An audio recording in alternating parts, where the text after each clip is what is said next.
So I'm here in the hospital parking lot in Phoenix, Arizona. Um, my friend told me to practice a 5 minute set. I'm hoping my phone can handle it. Probably not. So what I've done is I've gone through my card and I've realized that I've made these little cards here with little topics on it. Oh, excuse me. Now I see what it means. Okay. It says Chef Boyardee-licious, founded by Albert Fish.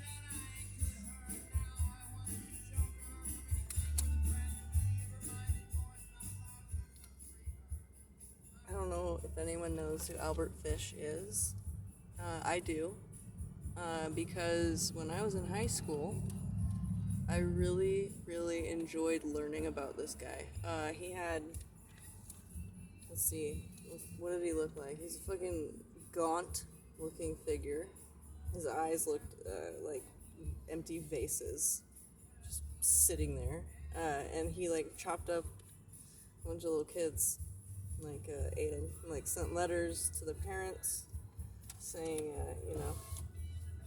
little Timmy's buttocks. little, little Timmy's buttocks looked really good before I cooked them, and then I cooked their supple insides, and you know, it was tender and supple and sensuous, like that's the way he talked.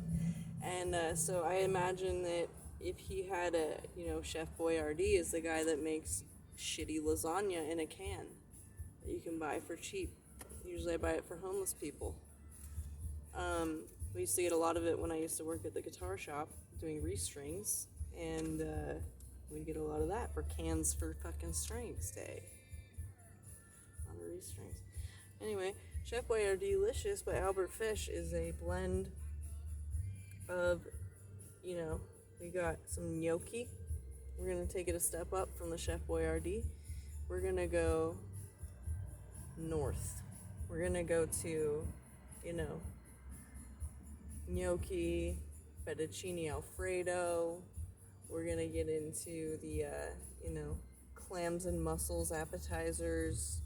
It's gonna be like an upper end food distribution center that will be handling this to make sure we follow code, but due to the ingredients of this, founded by Albert Fish.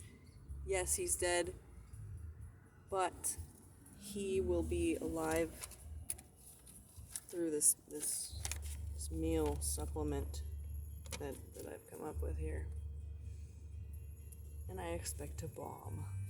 Anyway, let's pick another one.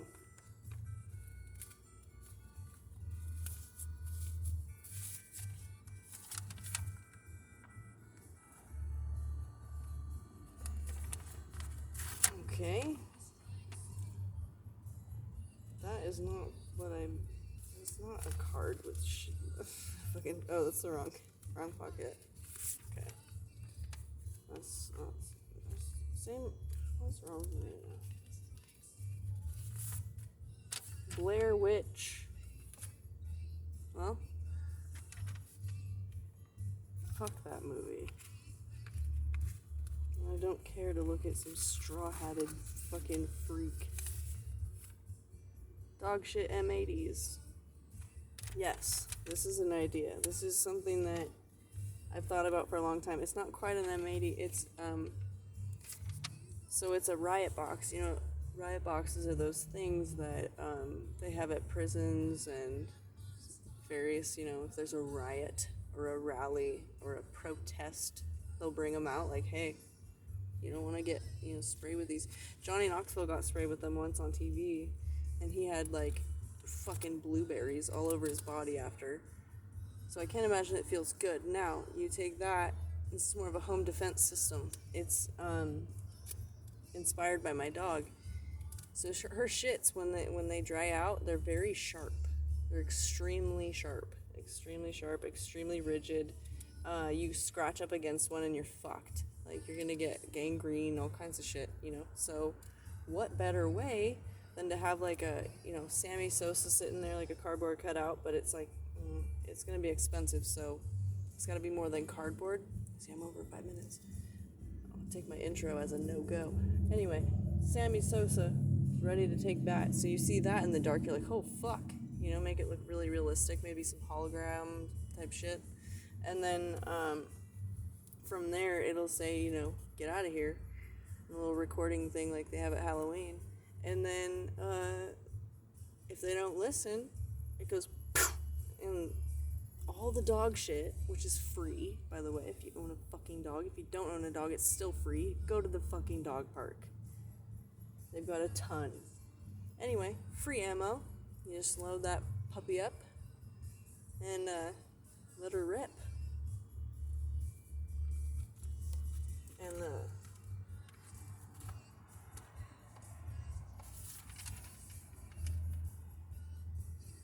oh shit! The kid with contacts from Nova. Okay, Nova is I'm not even. Yeah, I have to. Okay. So when you get in trouble in school for like,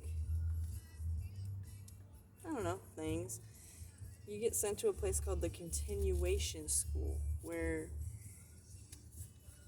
you get to be like you're in second grade again.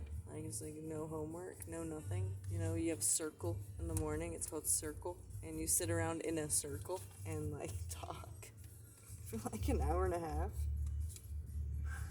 I was like, it's so stupid. Anyway, so my friend was telling me about this guy that I ended up knowing. You know, so like to me, it's I can still tell the story because it's I knew the guy really well. So he came to school at his first day at Nova. Like he had gotten in some trouble at his local high school, wherever the fuck that was, like Modesto or something, West Modesto. And he showed up with like contacts that made his eyes look like snake eyes. And what he did about that was he just wore them, and he came to the circle in the morning. And not only did he just have them on and like dart his eyes across the room like crazy, he would hiss at people. And I'm almost happier I wasn't there because I get to imagine it, which is like way funnier to me, but maybe not because she had enough oomph to tell me the story, so it must have been pretty funny.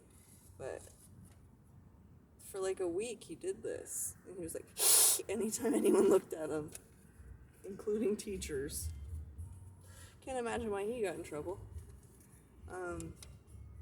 But it didn't last long. After a week he took them off and like was normal.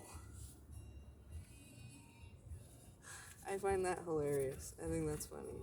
Let's see. I'm in a hospital parking lot. I also find that fucking hilarious. Where else do you practice? Okay, that's not one either. Oh, fuck.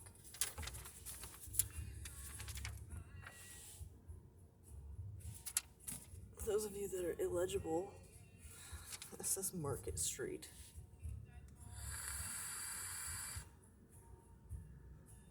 Yes, that's San Francisco. So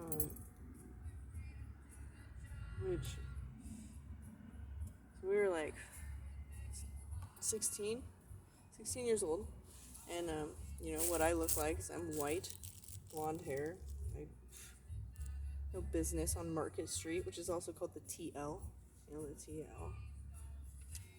And they have like crackheads running around, and like I saw. Okay, so I'll start at 16. We went up there and found a hotel that was willing to just rent us rooms for cash. So we go and like I'd hang out with the little crackheads and like not a druggie, but it was the best people watching I've ever seen. I saw a woman running down the street with a library cart. Empty, but still running full speed, and she looked like she was in turmoil, like complete turmoil. And it's probably my favorite memory from like that I can remember. And we just would go there on the weekends, and I would say I'm at her parents' house, like sleeping over, and my parents would be like, okay, and like, we'd just get on the train, and we'd go up there. And one time we were in a pizza place, right, a pizza parlor, they call them, and we went to see a band called Clutch, and what ended up happening was a man took a shit on the floor, we're eating pizza. You know, I turn around and I see this, of course, and I'm just, looking at him. He takes a shit on the floor, and I'm like, what? And then, not only that, it's slippery and it's a bum shit, right? He's got a big puffy jacket, like a big puffy 80s looking jacket, and two different shoes on. And he slammed a bottle of gin on it, like an empty bottle of gin that he had somewhere. I wasn't looking at him before he started shitting on the floor, so I don't know if he had it in his hand or what. But he slammed it on the top, and shit was like spurting out, and thank God we were far enough away from it. But I was like, hey, it's my friend, like, hey, he just took a shit.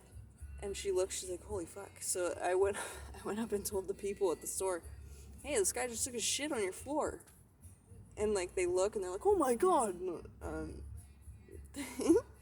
The guy gets kicked out of the store, and he goes and proceeds to walk to the window we're sitting in front of and stare at me, like, with his nose to the glass, stare at me, like, to where it was fogging up his face, where it wasn't even useful anymore, that the fact he was that close to the glass, it made him look retarded. But he did it anyway, and he sat there and watched us both eat, and they had to call the cops so that we could get escorted from the restaurant to a taxi cab that the restaurant paid for.